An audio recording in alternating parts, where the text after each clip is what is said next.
Good morning friends, आपका अपने YouTube channel JMD classes में आपका स्वागत है। जैसा कि आप सभी जानते हैं, हमने अपने चैनल पर जर्नल स्टडीज़ का एक कॉन्सेप्चुअल बेसिस सीरीज पिछली कक्षा से स्टार्ट किया था। इसमें हमारा पूरा जो भी स्टडी मटेरियल रहेगा वो पूरा कॉन्सेप्चुअल बेसिस या बोल दो आप बेसिक क्लियर करने वाला रहेगा। रटिफिकेशन वाला कुछ भी मटेरियल आपको इसमें नहीं मिलेगा। तो जैसा कि हमने बताया कि पिछली कक्षा में हमने स्टार्ट किया जनरल स्टडीज़ का, तो हमारे पिछली कक्षा या कक्षा 1 में जो इम्पोर्टेंट पॉइंट्स हमने पढ़े थे वो थे इतिहास शब्द की उत्पत्ति हमने पढ़ी थी, कैसे इसकी उत्पत्ति हुई इसके बारे में। नेक्स्ट भारतीय इतिहास हमने स्टार्ट किया था, जस्ट इंट्रो ही कवर हो पाया था। और भारतीय इतिहास के वेरियस टॉपिक थे जो थे प्रागैतिहासिक काल, हमने समाप्त किया था लास्ट क्लास में। उसके बाद आद्य ऐतिहासिक काल के बारे में जस्ट आउटलाइन बताया था। आज की कक्षा 2 में हम इसको डिटेल में कवर करेंगे। फिर रहेगा हमारा ऐतिहासिक काल। पाषाण युग हमने पढ़ा था। पाषाण युग में मनुष्य ने पत्थर और पाषाण के औजारों का उपयोग या प्रयोग किया था। नेक्स्ट था हमारा ताम्र युग, इसमें तांबे के बने औजारों का उपयोग मनुष्य द्वारा हुआ था। नेक्स्ट था पुरापाषाण काल, मध्य पाषाण काल and the last one was नवपाषाण काल। ये सभी टॉपिक हमने पिछली कक्षा में कवर किए थे। आज की हमारी कक्षा 2 जो रहने वाली है या नेक्स्ट क्लास जो रहेगी उसमें हम पढ़ेंगे, उसके महत्वपूर्ण पॉइंट रहेंगे हमारे।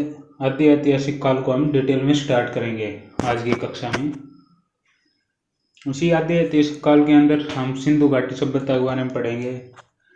नेक्स्ट होगा हमारा हड़प्पा सभ्यता। नेक्स्ट होगा हमारा कांस्य युगीन सभ्यता।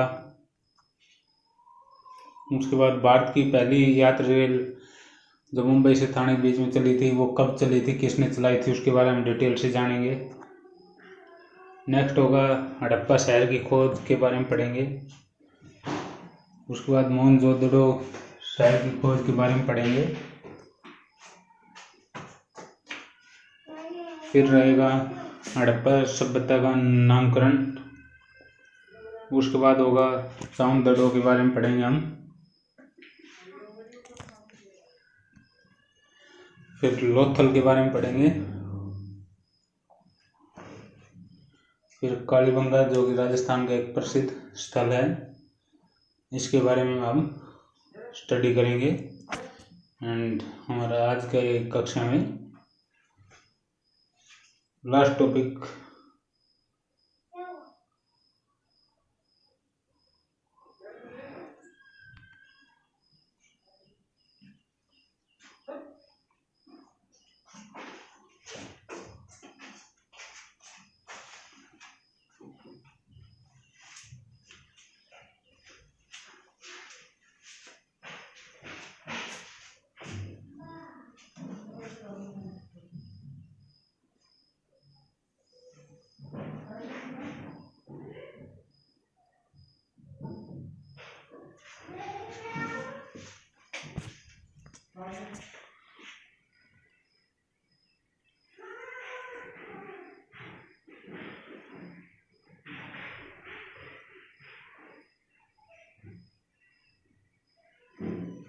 उसके बाद जो हमारा लास्ट टॉपिक रहेगा वो हड़प्पा सभ्यता के जो प्रमुख शहर हैं वो रहेंगे। तो आइए अब हम स्टार्ट करते हैं आज की कोर्स।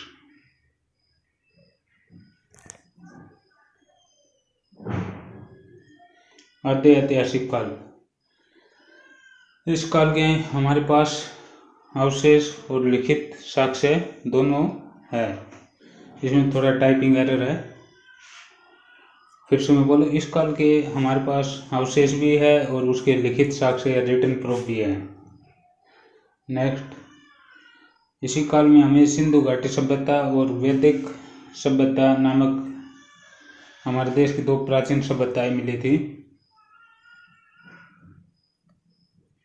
सिंधु घाटी सभ्यता भारत की सबसे पहली सभ्यता है या सबसे प्राचीन सभ्यता बोल सकते हो आप इसको है। तो इसके हमारे पास क्या है, अवशेष भी है, उसके बाद लिखित साक्ष्य या रिटन प्रूफ भी है। उसके बाद हमें दो सभ्यता मिलती है, कौन सी, सिंधु घाटी सभ्यता, उसके अलावा वैदिक सभ्यता। जो भारत की दो प्राचीनतम सभ्यता है वो इसी काल में मिली थी। सिंधु घाटी सभ्यता है वो इन दोनों में से सबसे प्राचीन सभ्यता है।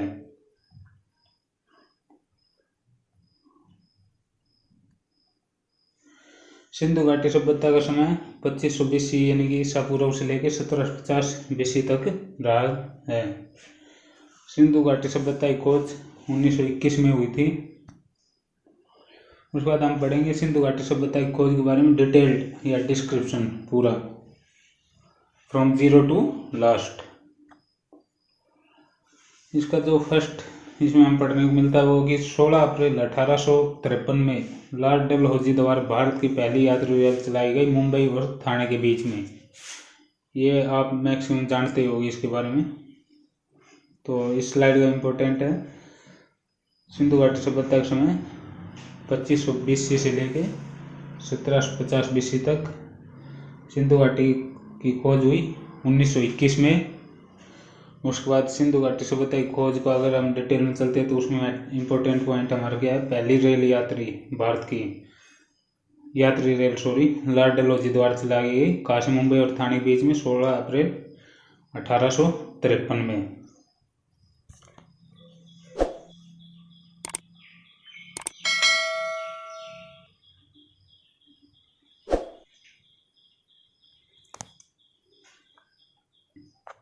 Next slide.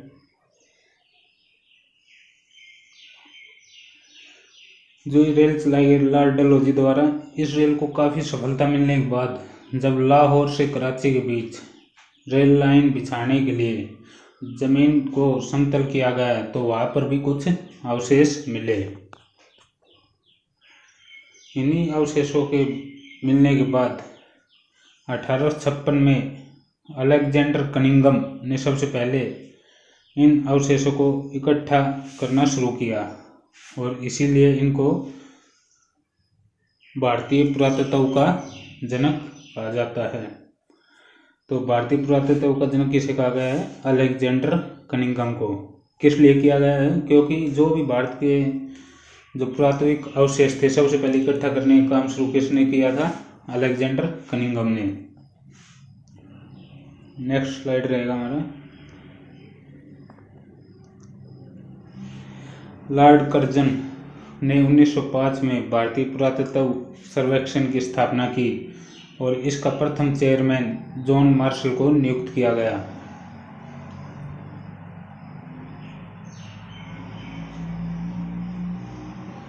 उसके बाद जॉन मार्शल को जैसे ही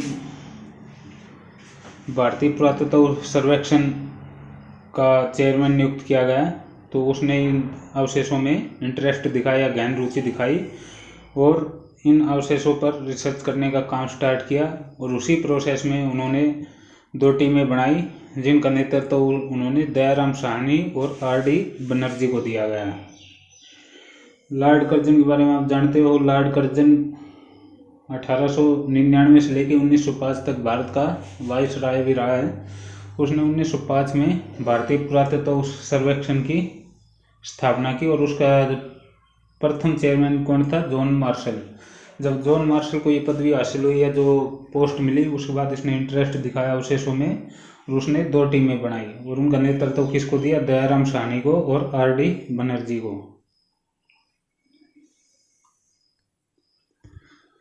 1921 में दयाराम साहनी को लाहौर के समीप मंडगोमडी नामक स्थान पर रावी नदी के किनारे पर एक पूरा शहर होने के अवशेष मिले जिसे हड़प्पा कहा गया। उसके बाद 1922 में R.D. बनर्जी को कराची के पास लिरकानी जिले के पास सिंधु नदी के किनारे पर एक पूरा शहर होने के साक्ष्य मिले जिसे मोहनजोदड़ो कहा गया। जैसे ही जॉन मार्शल को भारतीय पुरातत्व का फर्स्ट चेयरमैन घोषित किया गया तो उसने इंटरेस्ट दिखाते हुए दयाराम साहनी और R.D. बनर्जी के नेतृत्व में 2 टीमें इन पर रिसर्च करने के लिए तैयार की। और उन टीमों ने रिसर्च करते हुए 1921 में ही दयाराम साहनी की जो टीम थी उसने क्या हड़प्पा शहर की खोज की। कहाँ पे? रावी नदी के किनारे पर मंडगोमड़ी नामक स्थान था। कहाँ पे? लाहौर के समीप मंडगोमड़ी नामक स्थान पर रावी नदी के किनारे पर हड़प्पा शहर की खोज की। किसने? दयाराम साहनी ने। तो जब दयाराम साहनी ने उसकी खोज की तो आर डी बनर्जी भाई साहब का पीछे रहने वाले थे। उन्होंने 1922 में आर डी बनर्जी ने जब दयाराम साहनी लाहौर के पास खोज करके आया तो इसने कराची के पास लिरकानी जिले के पास सिंधु नदी के किनारे पर एक पूरा शहर होने के साक्ष्य मिले जिसे मोहनजोदड़ो कहा गया। तो दयाराम साहनी ने किया कहाँ पे? लाहौर के पास खोज, और आर डी बनर्जी ने किया किसका? मोहनजोदड़ो कहाँ पे? कराची के पास। दोनों ने अपना काम कर दिखाया था।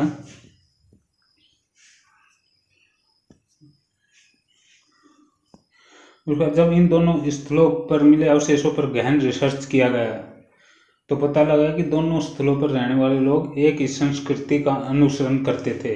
इसी वजह पर यह स्पष्ट हुआ कि वहाँ पर कोई ना कोई सभ्यता जरूर थी। जब दोनों जगह के जो अवशेष मिले थे लाहौर कराची के पास से, या बोल सकते हो मोहनजोदड़ो और हड़प्पा शहर की जो खोज हुई थी वहाँ पे जो अवशेष मिले थे उनको टैली किया गया तो उनके बीच में काफ़ी कुछ सिमिलरिटी मिली।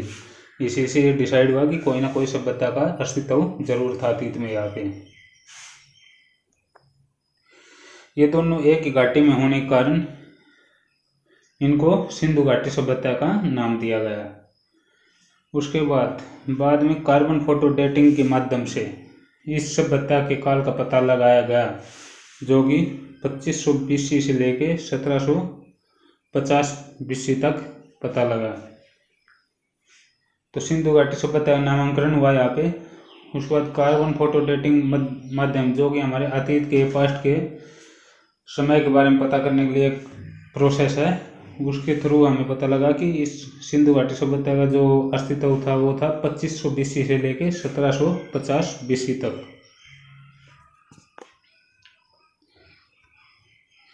जब इस सभ्यता के विस्तार को जानने के लिए और खुदाई की गई तो पता लगा कि इस सभ्यता का विस्तार सिंधु घाटी तक ही सीमित न होकर पूरे उत्तरी और उत्तरी पश्चिमी भारत में फैली हुई थी। इसलिए हमारे पुरातत्वविदों ने इसका नाम बदलने का फैसला किया। फर्स्ट में जब दोनों शहर मिले वो सिंधु घाटी में मिले थे, इसीलिए उनको कलेक्टिवली सिंधु घाटी सभ्यता का नाम दिया गया। पर जब गहन रिसर्च किया गया तो इसके जो अवशेष थे और फैलते गए, उनका वाइड एरिया बढ़ता गया, तो वो कहाँ तक पूरे पश्चिमी भारत तक उनका फैलाव मिला, जिसकी वजह से भारतीय पुरातत्वविदों ने इसका नाम बदलने का फैसला लिया। किसका? सिंधु घाटी सभ्यता का।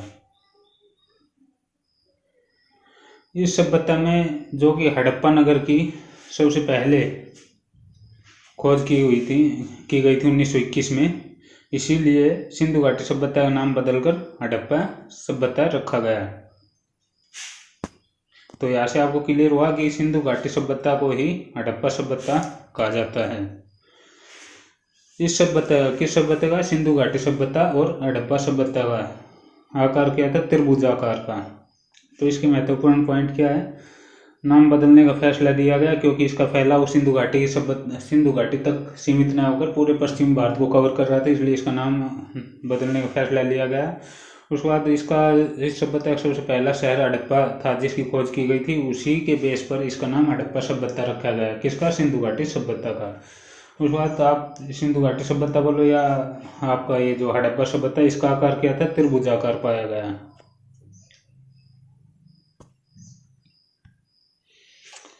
इस सभ्यता मनुष्य ने तांबा और टिन मिलाकर कांस्य का आविष्कार किया था, इसी वजह से इसको कांस्य युगीन सभ्यता भी कहा गया है। हड़प्पा सभ्यता को शहरी सभ्यता भी कहा गया है। हड़प्पा सभ्यता की दो विशेषताएं कौन सी थी? वो है निम्नलिखित है। बेहतर नगर नियोजन, सेकंड वन इज बेहतर जल निकासी प्रणाली। तो अब तक हम सबसे पहले सिंधु घाटी सभ्यता की खोज हुई, उसके बाद उसका नामांकन चेंज हुआ, नेम चेंज हुआ, उसको कहा गया हड़प्पा सभ्यता। और इस सभ्यता में जब तांबा और तिन मिलाकर कांस्य का आविष्कार किसने किया? मनुष्य ने, तो इसको कांस्य युगीन सभ्यता भी कहा गया। तो यहाँ से आप सभी का डाउट क्लियर हो गया होगा शायद। सिंधु घाटी सभ्यता, हड़प्पा सभ्यता, कांस्य युगीन सभ्यता, ये सभी तीनों एक ही सभ्यता के नाम है। और फोर्थ नाम भी आ गया इसका, हड़प्पा सभ्यता को शहरी सभ्यता भी कहा गया है। अब इसी सभ्यता की दो विशेषताएं थी, वो थी बेहतर नगर नियोजन, यानी नगर का जो डायग्राम होता है उसमें जो एस्टेब्लिशमेंट बनते हैं उनका सही नियोजन किया गया। तो उसके बाद जल निकासी प्रणाली थी, वो भी बेहतरीन थी। ये इस सभ्यता की दो प्रमुख विशेषताएं थी।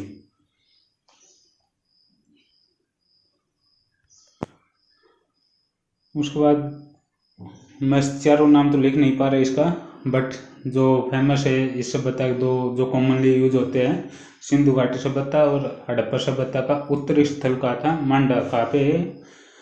जम्मू एंड कश्मीर में चेनाब नदी के किनारे पर। उसके बाद इस सभ्यता का दक्षिणतम पॉइंट ये है दक्षिणी स्थल बेमाबाद, कहाँ पे है? महाराष्ट्र में। किस नदी के किनारे? गोदावरी नदी के किनारे। उसके बाद इस सभ्यता का पश्चिमी स्थल का था सुत कांगडोर, बलूचिस्तान, जो कि अब पाकिस्तान में है। किस नदी के किनारे? दास्त नदी के किनारे पर। उसके बाद इस सभ्यता का पूर्वी स्थल आलमगीरपुर, यूपी के मेरठ के पास हिंडन नदी के किनारे। तो इस सभ्यता के हमने चार नाम पढ़े, और इसके जैसे चार डायरेक्शन होती है, तो चारों के अंतिम चारों डायरेक्शन में उनके जो प्रसिद्ध स्थल थे वो कौन कौन से? उत्तरी स्थल कौन सा है? मांडा JNK में चेनाब नदी के किनारे पर है। उसके बाद दक्षिणी स्थल है दैमाबाद, महाराष्ट्र में, गोदावरी नदी के किनारे। उसके बाद इसका पश्चिमी स्थल है सुत कागडोर, बलूचिस्तान, पाकिस्तान, जो कि दास्त नदी के किनारे पर है। उसके बाद पूर्वी स्थल है इसका आलमगीरपुर, मेरठ, जो कि यूपी में है, हिंडन नदी के किनारे पर।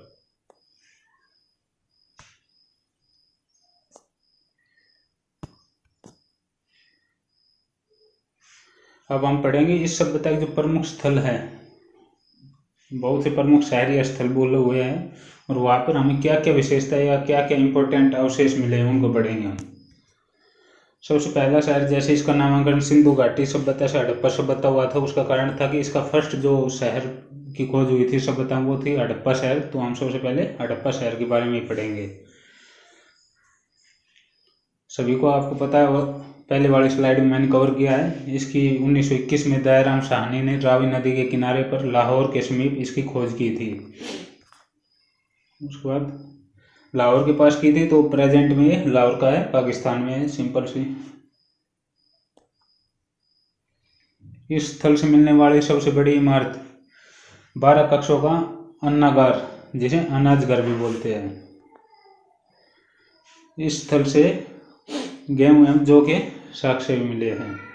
तो हम हड़प्पा या सिंधु घाटी सभ्यता के प्रमुख शहर पढ़े, उसमें फर्स्ट नंबर था हमारा हड़प्पा का। 1921 में दयाराम साहनी ने रावी नदी के किनारे पर लाहौर के पास इसकी खोज की। लाहौर अभी प्रेजेंटली पाकिस्तान में है। इस स्थल से जो सबसे बड़ी इमारत मिली वो 12 कक्षों का अन्नागार या अनाज घर, जहाँ पे हम अनाज का स्टोरेज करते हैं, वो मिला। इस स्थल से गेहूं एवं जौ के साक्ष्य हमें मिले।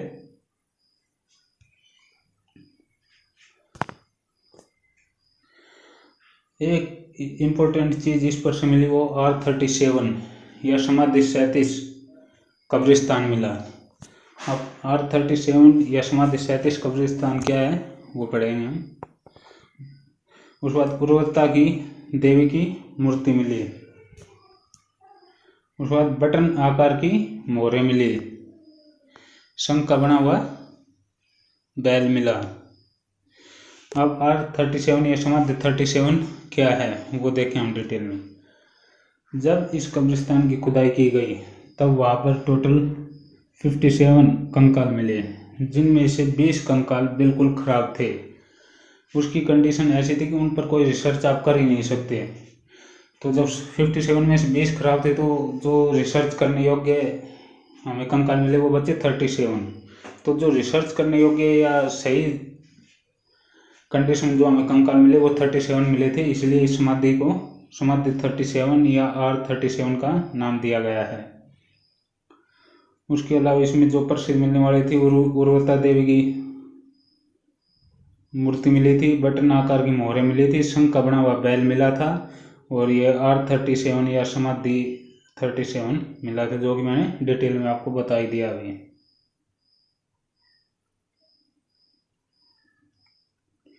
और क्या मिला था इसमें, सॉरी, हड़प्पा शहर कंप्लीट हुआ। नेक्स्ट स्लाइड हुआ हमारा हड़प्पा के बाद हुआ था किसका 1922 में R.D. बनर्जी ने 1922 में R.D. बनर्जी ने इसकी खोज की थी, जैसे मैंने पहले की स्लाइड में बताया था आपको। कराची के पास वो हम पढ़ेंगे अभी। 1922 में R.D. बनर्जी ने सिंधु नदी के किनारे पर की थी, कराची के पास। इसका मोहनजोदड़ो का जो शाब्दिक अर्थ है वो मृतकों का टीला। इसमें सबसे बड़ी इमारत क्या मिली है, विशाल धान्यागार। हड़प्पा में क्या मिली थी हमें, अन्नागार या अनाज घर, इसमें विशाल धान्यागार मिला। और सबसे प्रसिद्ध इमारत इसकी थी वो थी विशाल स्नानघर। उसके बाद स्वास्तिक का निशान भी मिला था। तो मोहनजोदड़ो के जो ऊपर महत्वपूर्ण पॉइंट है, 1922 में R.D. बनर्जी ने सिंधु नदी के किनारे पर कराची के पास में इसकी खोज की, जो प्रेजेंटली पाकिस्तान में है। इसका शाब्दिक अर्थ है मृतकों का टीला।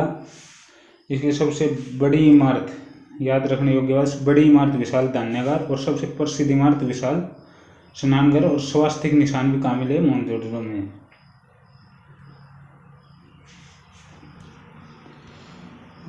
उसके बाद नटराज की मूर्ति मिली यहाँ पे। फिर पशुपतिनाथ की मूर्ति, अगर हम इन दोनों को कंबाइन बोले तो ये भगवान शिव का रूप था, नटराज की मूर्ति और पशुपतिनाथ जी की मूर्ति। उसके बाद राजपुरोहित की मूर्ति मिली थी। नृत्य करती हुई लड़की की कांसे की बनी हुई मूर्ति भी हमें यहाँ से मिली थी। प्रत्येक मकान में एक कुआं मिला था। उसके बाद एक श्रृंगार दान भी मिला था हमें। तो महत्वपूर्ण पॉइंट, भगवान शिव के रूप में जो दो मिले थे वो एक नटराज की मूर्ति थी, उसके बाद एक पशुपतिनाथ की मूर्ति। भगवान शिव मिल गए तो राजा पुरोहित की मूर्ति मिली, नृत्य करती हुई लड़की की कांसे की मूर्ति बनी हुई। अगर लड़की की मूर्ति बनी है तो श्रृंगार दान होना लाजमी सी बात है, याद रखने के लिए ट्रिक है ये। उसके अलावा प्रत्येक मकान में एक कुआं भी मिला था इसमें।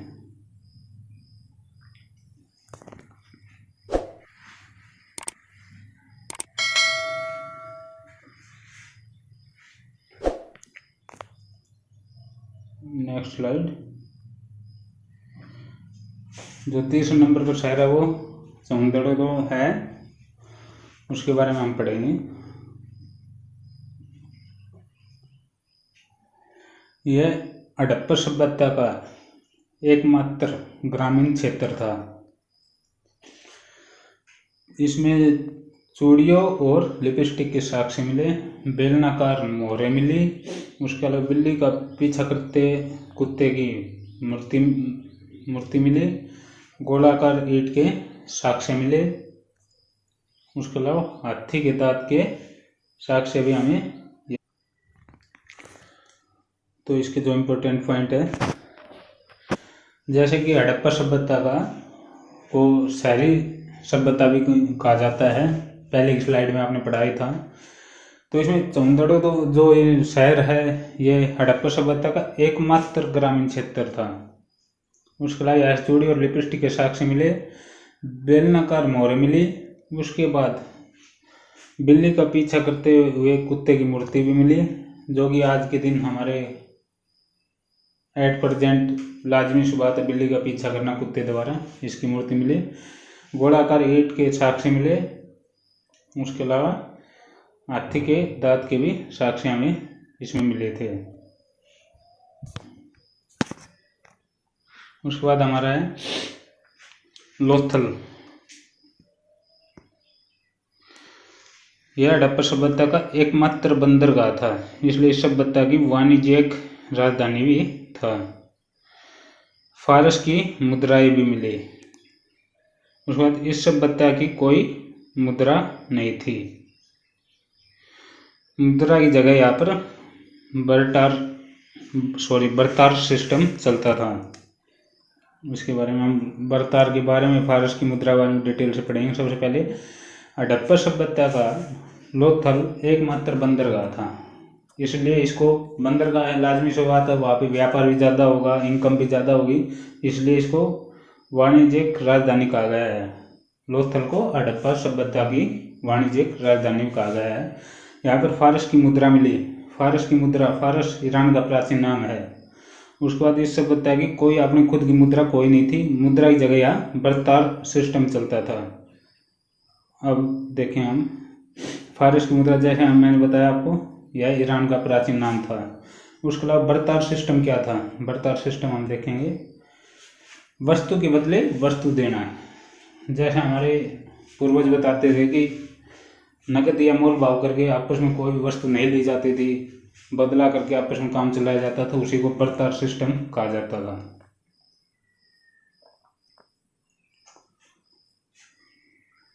अब नेक्स्ट रहेगा हमारा चावल के दानों का साक्ष्य भी मिला। कहाँ से? लोथल में। घोड़े की अस्थियां मिली। एक मम्मी का साक्ष्य मिला। अब मम्मी थोड़ा वर्ड वर्ड है इसमें, तो इसको डिस्क्राइब करूँगा मैं। मम्मी का साक्ष्य किसको बोलते हैं? मिस्र सभ्यता में। कौन सी सभ्यता में? मिस्र में। डेड बॉडी को जैसे हम जला देते हैं, वो मिस्र सभ्यता में इसको जलाया नहीं जाता था और न ही इसको दफनाया जाता था, बल्कि उसको लेप लगाकर पत्तियों से बांधकर उसकी समाधि में उसकी सारी बिलोंगिंग्स मतलब उसकी जो रिलेटेड जो भी चीज़ें, जो भी वस्तुएं थी, उन सभी के साथ उनको रख दिया जाता था। उन्हें ही मम्मी कहते हैं, मम्मी कहते थे।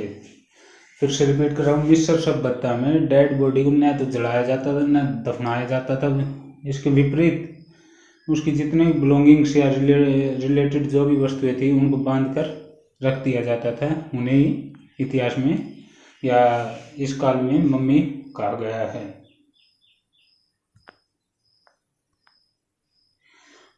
नेक्स्ट है हमारा कालीबंगा काबे, राजस्थान में है, प्रसिद्ध स्थल है। जैसे कालीबंगा तो काली मिट्टी की चूड़ियाँ मिली यहाँ से।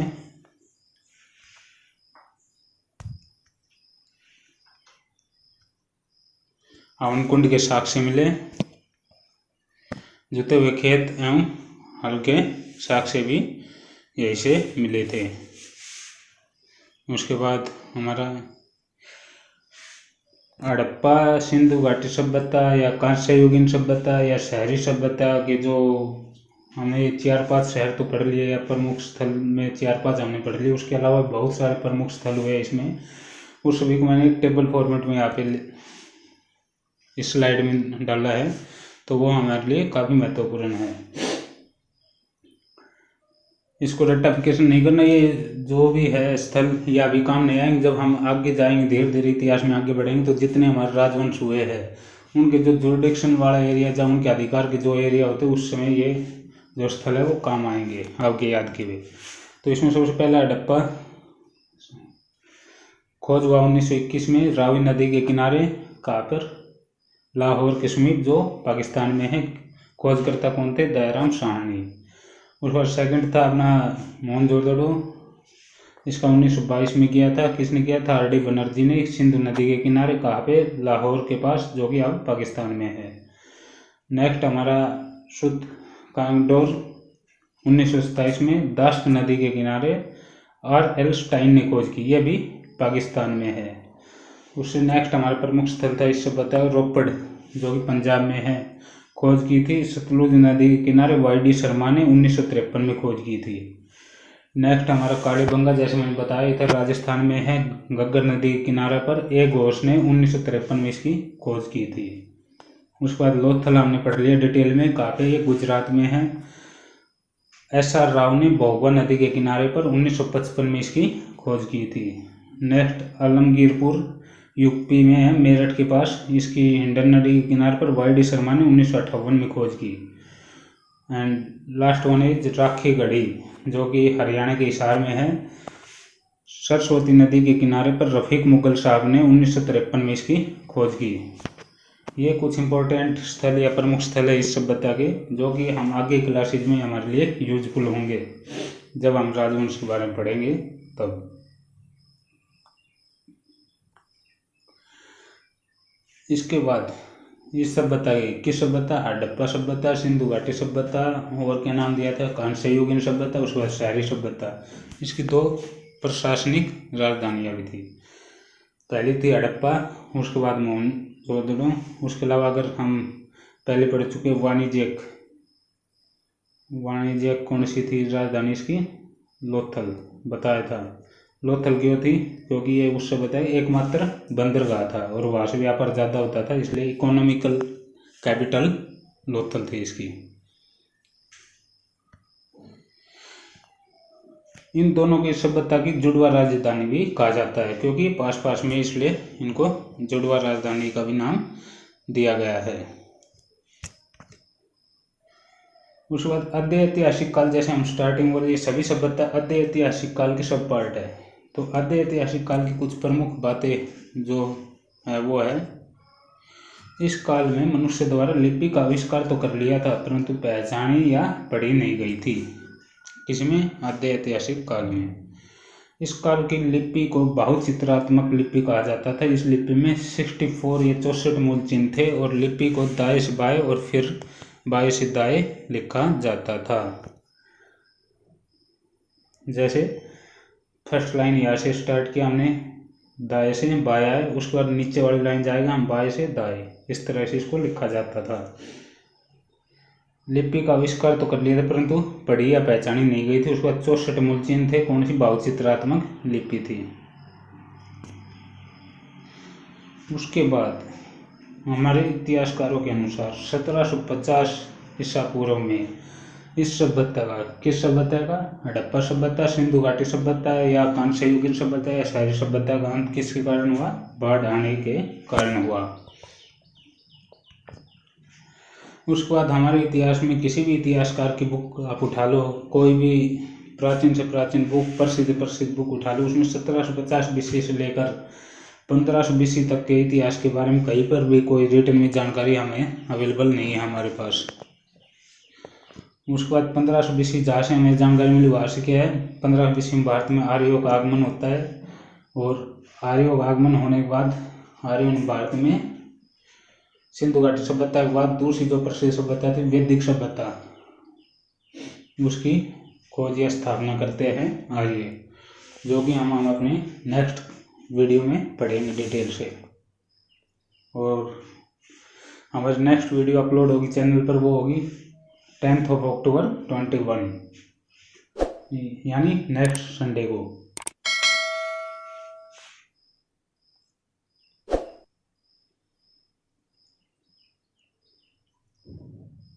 Thank you.